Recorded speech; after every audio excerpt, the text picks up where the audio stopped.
ഈ എപ്പോഴും ഇവര് പറയാറുണ്ട് യൂട്യൂബിൽ ലാസ്റ്റ് ടൈം ആണ് ക്ലാസ് ഇടാറ്, ഓൺ എക്സാം, ക്രിസ്മസ് എക്സാം ആ ടൈം. അപ്പൊ നമുക്കിപ്പം ഈ ടഫ് ക്വസ്റ്റ്യൻസ് ഒക്കെ അവിടെ ഒന്ന് പഠിപ്പിക്കുമ്പം തലേന്നായിരിക്കും പഠിപ്പിക്കുന്നത്. അത് ഒരിക്കലും അടുത്ത ദിവസം എക്സാമിന് വന്നാൽ പോലും എഴുതാൻ പറ്റില്ല.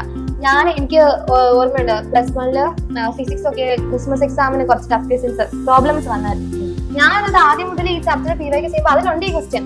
അപ്പൊ ഞാൻ അന്ന് ചെയ്യുമ്പോൾ എനിക്ക് ഭയങ്കര പാടായിരുന്നു. അപ്പൊ ഞാൻ കുറച്ച് കഷ്ടപ്പെട്ട് അതൊക്കെ ചെയ്തു.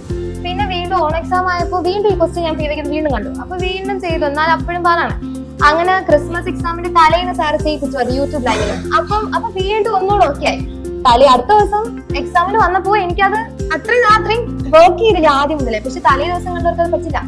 അത് ബാച്ച് തന്നെയാണെന്നൊന്നും അല്ല, നമ്മൾ ആദ്യം മുതലേ നമ്മൾ ക്വസ്റ്റ്യൻ ആയിട്ട് ഫെമിലിയർ ആകുമ്പോൾ കുറച്ചുകൂടെ സ്പീഡിലും നന്നായിട്ട് എഴുതാൻ പറ്റും. ഒരു ഉറപ്പുണ്ട്, ഇത് തന്നെ ആൻസർ എന്നൊരു ഉറപ്പുണ്ട് ഇങ്ങനെ ചെയ്യുന്നത്. മറ്റേ ഇത് പാതി എത്തുമ്പോഴത്തേക്കും എന്ത് ബാക്കി സാർ ചെയ്ത ആ ഒരു ഇതാവും. പക്ഷെ ഇത് ആദ്യം മുതലേ ബാച്ച് പഠിച്ചു പോകുന്നത് ഭയങ്കര നല്ലതാണ്.